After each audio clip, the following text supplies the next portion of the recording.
It's the 100th episode of Whining On. Matt can't be with us tonight because he's been ill the last few days.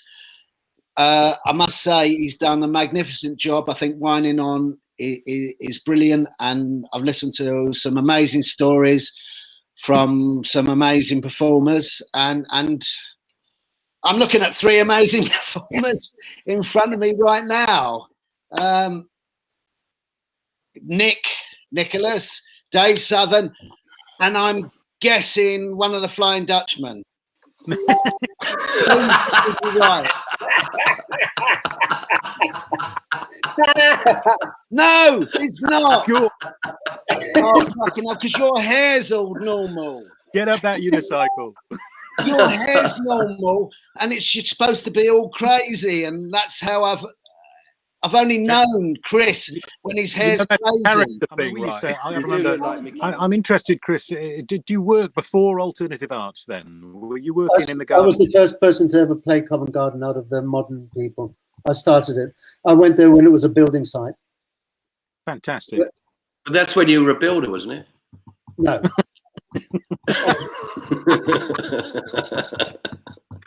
So, because I've seen pictures. I was the 15-year-old kid I discovered that when Chris was there in the early days, and just probably about 6 months after you started as a builder, Chris. When building crowds, crowd building.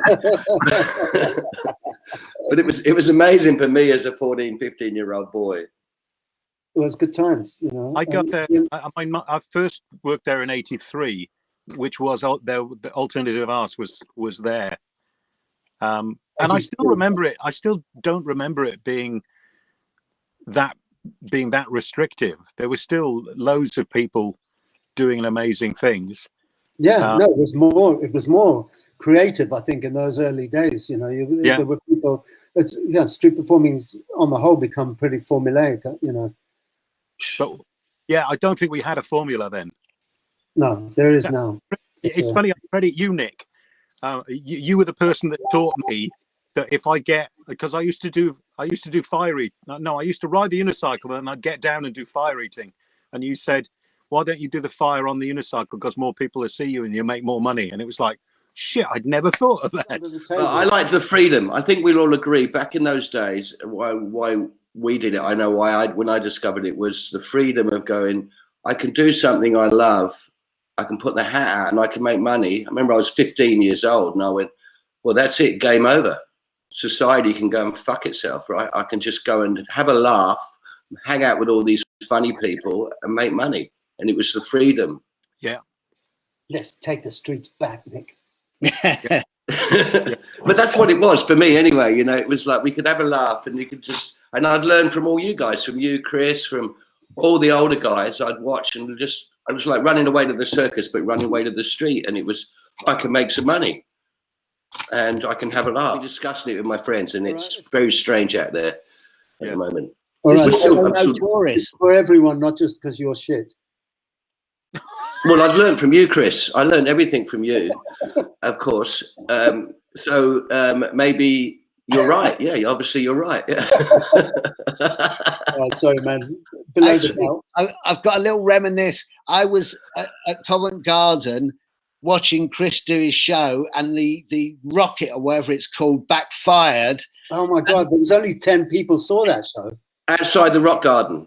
I was there. Yeah. And he had to sit in a bucket of warm water.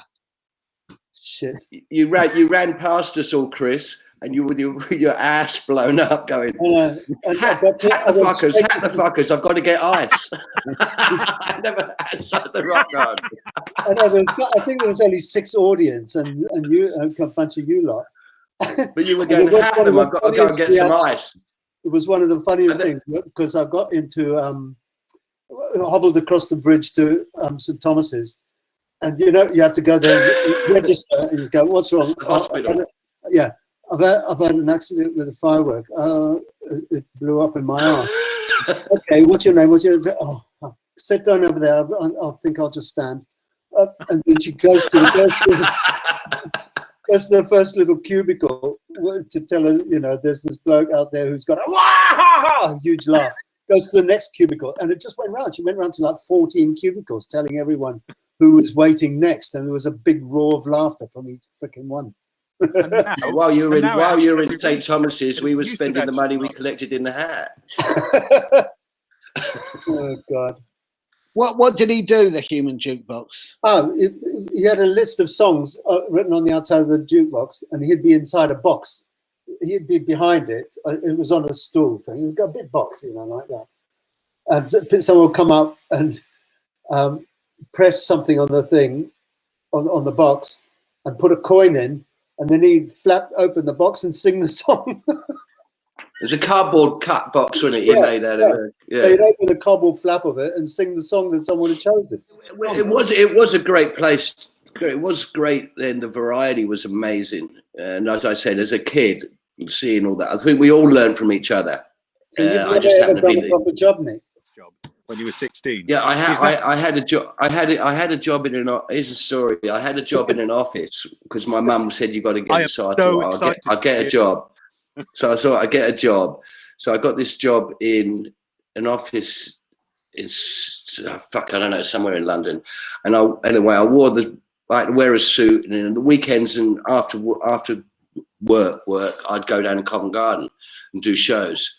But then I got fired from the job because I was shit and couldn't give a fuck. And and I remember going into the after 6 weeks or something, I went into the office of the boss of the job. It was for Dewhurst Butchers in an office, some office. I don't even know what I was doing. And the guy said, we just have to say now, you've been falling asleep at your desk. You haven't been turning up on time. You're not doing your work. We're going to have to dismiss you, to which I'm pretty happy about because then I've got an excuse, And then so it's all for my mum. I did the job thing for my mum. And then he said, I'll never forget it. He said to me, so you've got two choices now. You can work the rest of the day or you can leave now. And I said, what do you think? I'm fucking stupid. So I left. And then I didn't have the heart to tell my mum, right? The single, parent. I just didn't have the heart. So I got up in the morning, put on a suit, go into centre of London, then get changed into whatever clown or what a normal gear and do shows, put on a suit and go home. And then, but when you've got a lie, when you do a lie and it keeps going and you can't get out of your own lie. So after about 5 days, I couldn't get out of the lie, right? So one day after about 2 weeks, I came home and my mum goes, well, how was work today, Nickolas? And I said, oh yeah, it was fine. Why didn't you tell me you'd been fired? I went, how do you know? And at that time, I was doing kids' parties and stuff, and someone had phoned up my house, my mum's house, said, can you do a party tonight or tomorrow, whatever? And my mum said, oh, hang on, I don't know whether he's available. I'll phone him at the office. So she phoned the office. They said to her that I'd been fired. She didn't know, of course. and then so I came home and she found that out. And then she went, oh, by the way, you've got a gig to do tomorrow at Bob's birthday party. And that was the only job I've had. That was the job. Brilliant. It lasted about 6 weeks. But and then that was it. Yeah.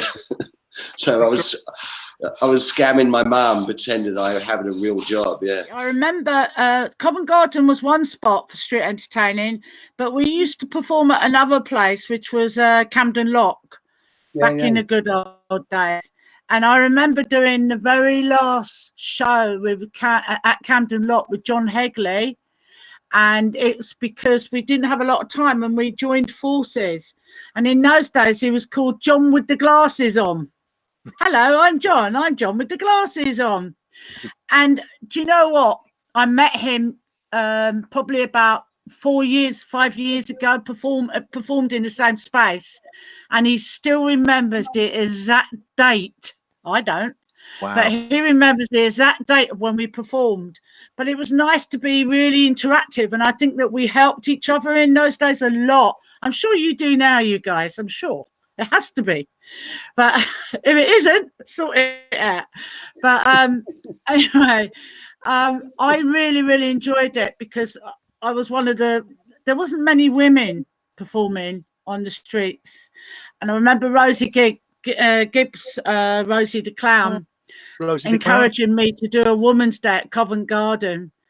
And I was so scared. But, you know, along with the rest of the women, I did it. Well, we used to make a living, you know, good living as well. So maybe they were, because later on, when your fees were cut down later on as a performer, you didn't get as great fees as you used to in the early days. So maybe there was a difference in the audience. Well, 1980 was all new, wasn't it? And not many people had seen lots of juggling other than in circuses. There was suddenly all these people learning juggling skills and all the other skills. There was a whole energy of theatre and people going off to Holland to do clowning, etc.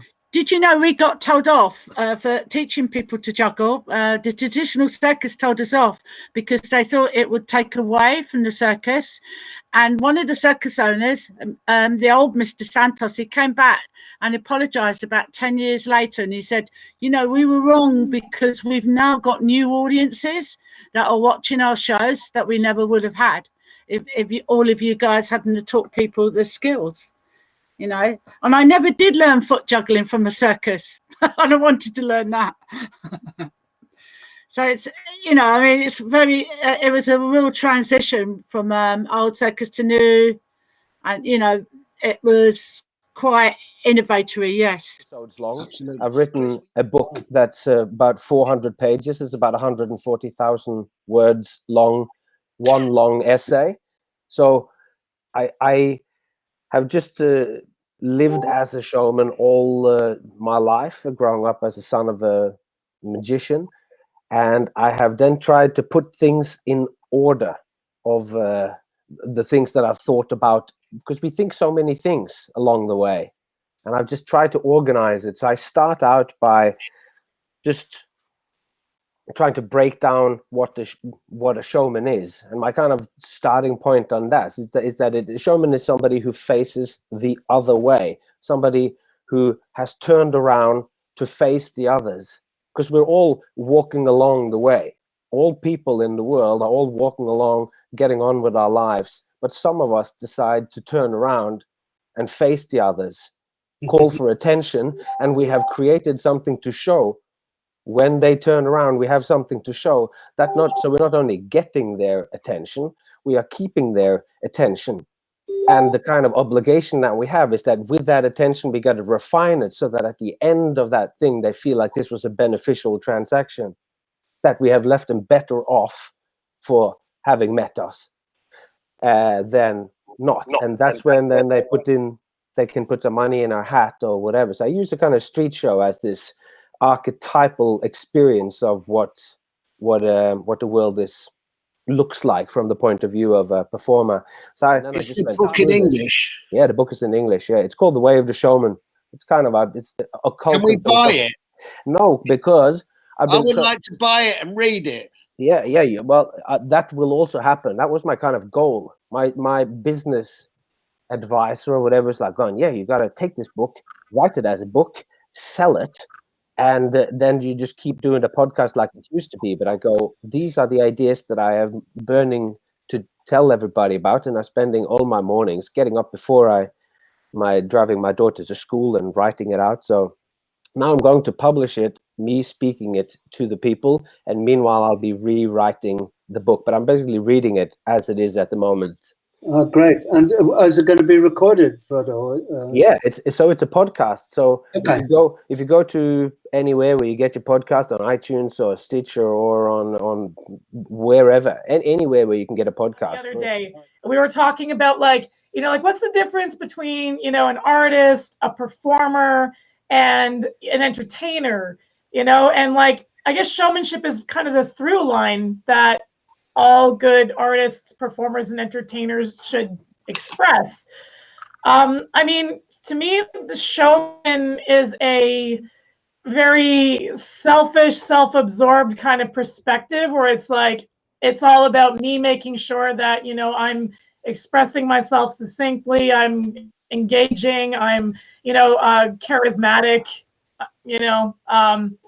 but I don't really think so much about being a showman, more in service of my audience and what I can do, to make my audience happy. How do you find that? Because I'm not a great fan of things online, because I'm not next to the people. I'm at a distance. I'm in the screen. It's kind of like the divide at the turn of the last century between the variety performers on stage and the performers that moved over to silent film. I mean, we all fucking love and adore and respect Charlie Chaplin and Buster Keaton, and they were variety artists who managed to move over. It's a different language, right? Like film, television, internet, it's all through a lens. So it's a different language. And if you can kind of learn the language and learn to manipulate the language, it's just a broader palette to work with as a performing artist. It reminds me that one of my favorite things about Covent Garden or any pitch was hanging out at the back and watching somebody else, and everybody watching the crowd and going, oh, he did that right, she did that wrong, or whatever. I would have done it this way. And, whether when you come off the pitch and everyone's coming up giving you ideas and things, whether you want them or not, but we weren't charging each other money for this process. We were coaching each other and helping each other because we knew how hard it was, and we knew how much we need the help and inspiration from each other. Well, and that's the thing, like, especially right now, during a global pandemic, something that's so unprecedented. We have never seen anything like this in our lives. And, for people to try and capitalize on that, I think it's kind of gross. I think that's kind of unethical, because we've always, for hundreds of years, thousands of years, this industry has been around through people, helping each other and building each other up. I know when I first went to Edinburgh Fringe to build my circle show, nobody was charging me to sit at City Caf and rewrite my script and rewrite my gags and help me build my show.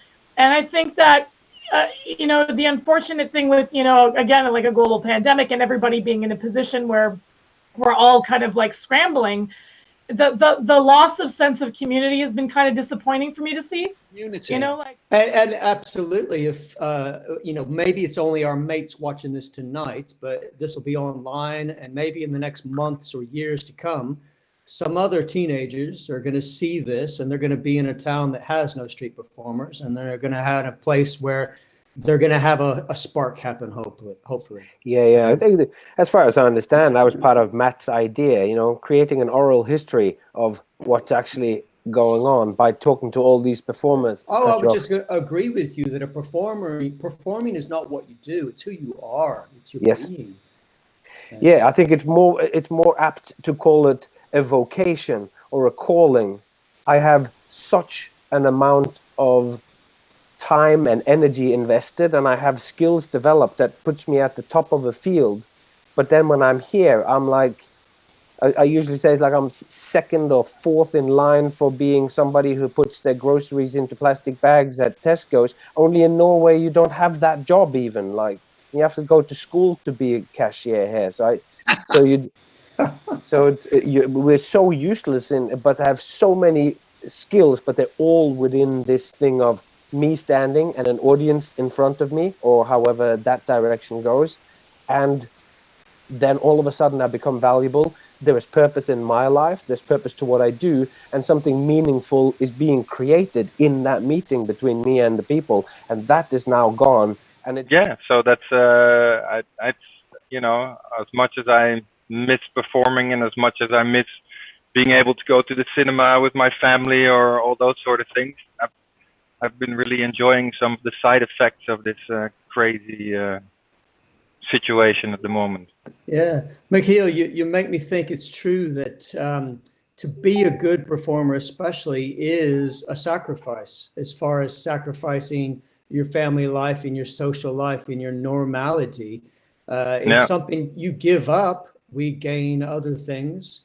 But it is something that maybe a lot of people, maybe the majority of people, would never dream of giving up that regularity. Like spending time with your family is we just never consider doing that in this career.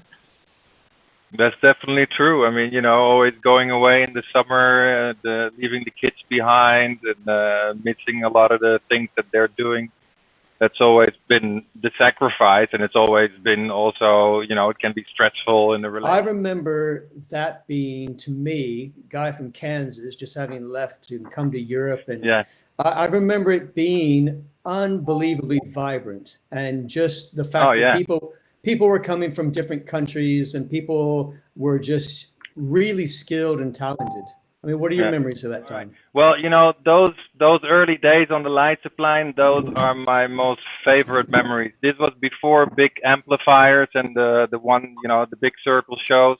We could do 4 or 5 shows at the same time on the light supply, no amplifiers, and it was just magical. The whole square was filled up every night, and it was amazing social scene. At the end, we would meet at the Chess Cafe down the street.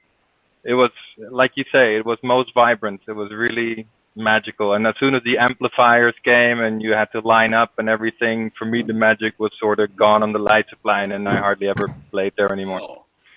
We were in Halifax in '88 or We something. did. But before that, we actually met in Key West. You were in Key West in '88 as well, I believe. Yes, that's. I remember you doing a routine. You had this routine where you put I think a breadstick or something in a girl's mouth, and you would chop it into straw, little cigarette, pieces. and match. And then the last bit you would take out with your mouth. And I thought, Kiss. man, that's a Match clever kiss. bit. Match kiss. That evolved from trying to think of. I had worked with a partner, and we'd pass around people and knock something out of their mouth, as a lot of passing.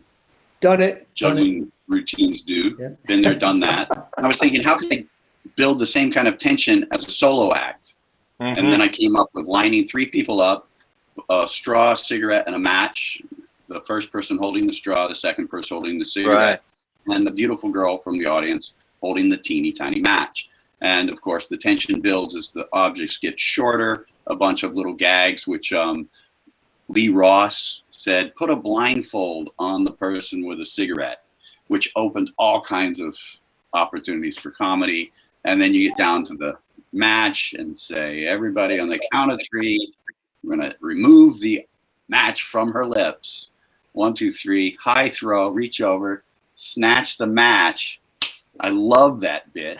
Japanese culture is very unique in the fact that things evolve very slowly, but once they catch on, it becomes a national pastime, kind of. To the point where now, I think there are more street performers per capita in Japan than any other country in the world. Wow. And it's become it used to be, when I first arrived, back in 1989, 1990, I'm a street performer, and people would say, oh, Daido Gaming, you mean like the guy that sells the bananas or the picture box? Because there's this whole, buy it. Hey, everybody, I'm the banana salesman. Come around and buy a banana. 1 banana for $1, 2 bananas for $2, and 5 bananas for $10. Come on up and get your $10 of bananas. And it's this whole shucking and jiving, street vendor kind of thing. A lot of Japanese street performer traditional Japanese street performing evolved from kind of selling something. There was the point was, when I first came to Japan, that's what people thought. The Japanese people thought that's what street performing was. And I'm like, oh no, I do this juggle, I do this show. I juggle and ride a unicycle and tell jokes. Oh, really? Juggling? What's that? And now 30 years later, you say, I'm a juggler. And they say, oh, you're a street performer. I'm like, oh, so. But wasn't it also, Brian, that in the old days, street performing, that the Yakuza was very strong in a lot of places, and the Yakuza would send people off because it's their turf. And I remember you meeting you in Japan years and years ago, and you were basically fearless. You know, you were just like, you were telling these Yakuza to fuck off, basically. And that was one way of opening up the pitches in Japan, is just, standing up to the Yakuza. And when I got here and met the Yakuza and discovered that their bark was worse than their bite, I bit back, and they just went, oh, okay. I found out that they would make a lot of noise, but they would never throw a punch. They would never really do anything. They would just kind of intimidate you. They would try to run you off the pitch. And I stood up to them, and then I started telling young Japanese people, oh, if you want to work, just go work. You don't need a permit. You don't need a scheduled pitch. Just go out and find a spot and start doing shows. And when somebody tells you you can't do it, ask them why and what are the repercussions of me doing this? Are you going to arrest me? Are you going to beat me up? Yes or no? No? Okay, then go away. Oh, well, I'll scare your audience away. And I would tell the audience, if you let this guy scare you away, then he wins. Do you like having this guy intimidate you and make you do what he says? And this is your neighborhood. If you want to stay and watch your show, watch your show. Tell this guy to go away. And then the police would come. And it turned out that the mafia, the Yakuza, was calling the police. So then the police would come. And I'd say, what are you going to do? Deport me? Can I just say something real quick before I leave about this podcast? This is the 100th episode, and I think it's so cool what Matt has put together, and that everybody has come together. Come on. And I've been a huge fan since the beginning. Can I get that turned up? I know a lot of people now because of this podcast. I've never been to England. I've never been to Edinburgh, to the Edinburgh Fest, having been here. And I think this is so cool to hear everyone's stories and re-meet people like Paul. We haven't seen each other for 20 years. It's good to be together again. And I just want to say thank you to Matt for setting this all up. And I hope it continues to the 1,000. I can't wait until the 1,000th episode. I'm looking forward to that.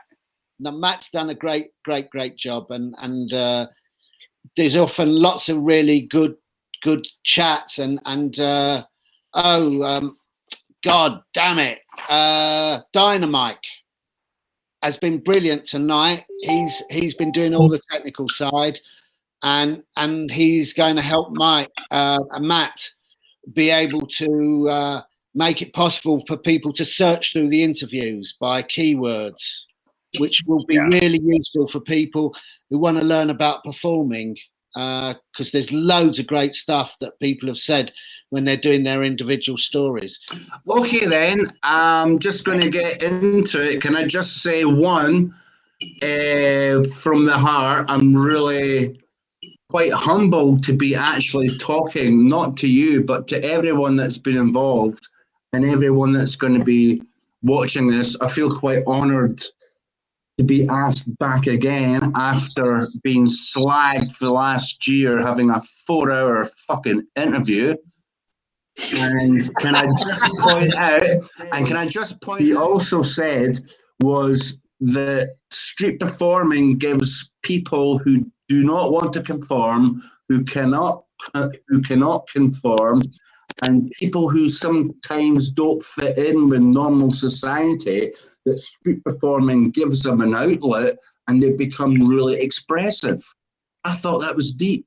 I thought that was fucking the essence. Street performing gives the opportunity for people who don't fit in, might want to be this and do that, and they want to be, and they're creative. And they're like creative, they don't fit in, and they're a wee bit extrovert. I'll put my hand up to that. And the street performance, but I'm just going back to Matt. This isn't me. Matt said two things. One, we can't let the rich kids take over and be in charge. And two, street performing used to give people that didn't want to conform and who couldn't conform to normal a chance to express themselves. Well, even without the pandemic, I think you have to look at like trends over the last 15 years. And the fact that street performing is slowly seems to be dying a very, very slow death. Whether it's dying, whether it's through restriction, whether it's through restrictions, or whether it's through content, whether it's through the lack of diversity within. Tie you down. You're talking about lack of diversity and lack of creativity. You're talking about the vibrancy, the culture that's built around it. Yeah. Yeah, so it's all tied in with economics, where you've got people who are more desperate to make money, so they're not relaxing. So there's no play. There's no, you go up. For example, when I think it was that day that you and me spent in Leicester Square, when all the breakdancers were there, and we were all doing good shows, and it was a beautiful day, and we were hanging out in the park, and we were swapping skills. and you know, you've got your shirt out to dry because you're going to do another show, and you're having a couple of beers, everything's fine. You know, that's how I remember it. That's why I do it, or did it. I do it. Everyone in the 80s, they're making money in their shops. So they're buying their yachts or whatever. They walk out the shop, they hear a crowd cheering. They don't care. Hey, they're behind their till with all their money cheering themselves. Hey, isn't this great? You know, as soon as the economy starts to turn down, the first thing they do is walk out the shop and go, oh, fuck, what's that noise? It's an annoying fucking street performance. You know, they blame it on the first thing that they possibly can. Well, this is why we're not making any money. It's the street performance. You know, then they complain to the management. The management, who do they represent? The council. They want to represent more and more and more rather than representing the people. They want to represent the storeholders, the biggest stakeholders, because they're upset because they're not getting the footfall. So before that, you know, in Melbourne, when that kind of stuff happened, I was able to walk into the city council and state my case, and they'd have the big players there, you know, and I'd protest to a lot of things, and they'd have to acquiesce to what we said back then, because we did threaten them to go out and just block the streets, you know, preaching. In the world, not just Western society, but the culture of society, we have gone through a paradigm shift. Nothing will be the same again. Full stop. Don't think it's going to go back to 5 years ago. Is it fuck? I think we're all most intelligent enough to appreciate that is not going to happen. When I started performing, most of London was off limits. People got shut down. In the 20 years I've been doing it now, London's becoming open and available, and people can actually, you know, work most of London. It's now going to close down again. And what I suspect will happen is that it'll become so dead and flaccid because people who get licenses are 15-year-old musicians who want to go on Top of the Pops. They don't tend to be proper circus acts, circle acts. They just don't do it. So I reckon the scene will die, the license will die off. Exactly what we said before. It's rich kids a lot of time who have the right pens and papers, and the kids that have, you know, been messed up, please. They won't get it. So I think the scene will die. And maybe in London, in 20 years' time, people will do what I did 20 years ago and what other people did years before that in Covent Garden. And they'll fight and open a new place up, and a new scene will grow. And they'll get, you know, 2 decades before the forces of evil, so to speak, come to close them down. If you're a young person that's grown up in care, if you've grown up without a proper education, if you've been an alcoholic or a drug user, or you've been abused and you have something which has pushed you out of the main stretch of society and you're not organized, you are probably, if just to have a go at something and just to see if it works for you, you're probably going to be dissuaded from having that initial go at doing something by the fact that you have to go to the council, fill out forms. More likely than not, through your life, you've been kind of trained to be avoidant of authority. So these people get isolated and pushed out by having these work hurdles.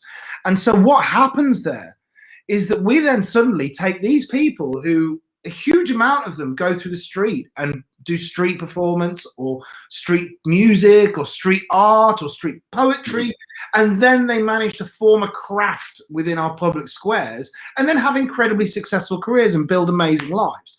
We take all of those people and we essentially completely cut away the stairs for them to get onto the first floor of culture. You know, in that situation, it's all about how you approach them. I was on the Lights playing once, and there was 5 African guys drumming, and everyone's not doing shows. I said, "What's going on?" I think these guys won't stop. I walked over, said, "Nice drum. How's it going? Nice day. Do you reckon you could stop so I do a show?" "Yeah, sure, man. Whatever." You know, people, because of our self-entitlement, we have a lot of self-entitlement that the pitch is ours. It's not. It's everybody's. It's the priests. It's the prostitutes. It's everybody's. Yes. It's the beggars. It's everyone. And our self-entitledness makes us not adept to walking up to people and going, "Hey, could we share?" No. You might be getting hassled by cops, and then you hat it and you've pulled it off. Street. And I appreciated that of all the interviews. Street. And that was the attitude that I have, and I can also say that Tony has. And it's the only other person that I can put in that league. Sorry, but I appreciated that. Have I just fucking I completely understand. Yeah. Sorry. You know, we chose to be on the street. A lot of us can move off the street if we want. Some of us can't, but a lot of us can. And we don't because we chose the street. And we don't get the opportunity to be on Graham Norton or Parkinson or any of these interview shows. You know, we don't get to tell our story where we could sit there in one of those chairs on one of those major shows and wow an audience just as much as any of the people. You know, we could go on any chat show and tell our stories, and because we're as professional and we're as experienced in the industry as any other major artist. And so this is a good thing to get these stories down, to have these chats, to look at, you know, look at in depth into what the life of this sub-genre of artists are that chose a different format, basically pretty much based on their love of performing. Thank you. Big thank you to Dynamite. Thank you, Mike, for running it and doing the tech stuff. You've been amazing. You've worked really hard all the way through the night. I only asked to do it a few days ago. You were brilliant. Melvyn, thank you.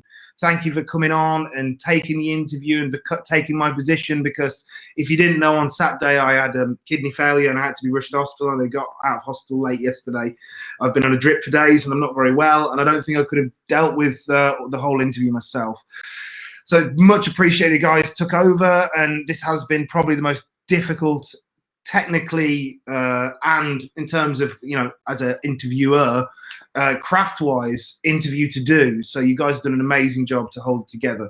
It's quite funny. Yesterday and the day before, we spent hours planning the order of the people that were going to go on and thinking, right, this person had this history and this person had this history, and we'll put them together because they'll talk about this. We'll put these together because they'll talk about this. We developed questions for every sequence of every person, and we thought, right, what we'll do is we'll get a green room. Everyone can be sat in the green room chatting, and then we'll pick them off one by one and bring them in. It sounded so wonderful. It sounded so easy. And of course, the second it goes to go live and do everything, every bit of technology left us. Everything went wrong. And it was really nice to see two of my best friends take apart my year-long legacy with one video. You did great, guys. Thanks. There's been, on the interviews now, over 200 hours. It's probably reaching up to about 250, maybe even 300 hours of interviews done by people. I started this at the beginning of lockdown because I didn't know what to do with myself. I love street performance. I always wanted to learn more about street performance, understand the craft better, and understand what it was, how the culture developed, how it became a creative force. Who was creative? Why was this person creative? Where did this joke come from? Where did this concept come from? Why did people start doing this? Because sometimes people start doing things for a completely different reason than it ends up appearing to be 30 years down the line when it's used in a different context. And these interviews have taught me so much, you know, taught me so much. Talking with Lee Ross and hearing him develop work and how he sometimes took other people's stuff and developed and made it his own, because I'd heard Lee being the most creative, incredible person ever, and I tortured myself for not being able to have these, you know, brilliant ideas off the bat. And so to hear that it's a human thing to take little pieces and to develop it and flesh it out and make it your own was a real growing experience for me. Talking to David Shiner was fascinating. He's passionate, interesting guy. So many of the interviews I've taken personally so much from. It's been the greatest performance crash course I could have possibly had. You know, every week I've spoken to one or two, or at some points 3 people who have been, you know, luminaries in our field. I only hope that at least you guys as an audience have taken half as much away from this as I have. Because if you have, then this has been something that's incredibly valuable for you. And I listened to Brian earlier on. It was nice to be a viewer of the show for once. And he said he was looking forward to the next 1,000 interviews. And I am too. I'm hoping that soon, next year, around about the same time, we'll have the next 200th party, and then we'll do that every year, and it'll follow on. It'll become a staple that we will develop a living history archive which will hold for generations the information of our world and who we are, or perhaps if things become draconian, who we were. So I don't have much more to say really, apart from everybody, thank you. Thank you again for watching. Thank you for everyone who's been interviewed. Thank you for everyone who's helped, everyone who's shared. Thank you to all the patrons that have put in. Thank you to everyone who put in the PayPal throughout the year. You've all helped. Everybody who's watched, thank you for taking part and engaging in this. If you didn't, then this would be quite a cold, dead collection of stories without your enjoyment of it. So I'm going to close up and say thank you, everybody. I drink to the future, to busking, to art, street art, and to everyone's health, including my own. I'll catch you later, everybody. Much love. Mwah.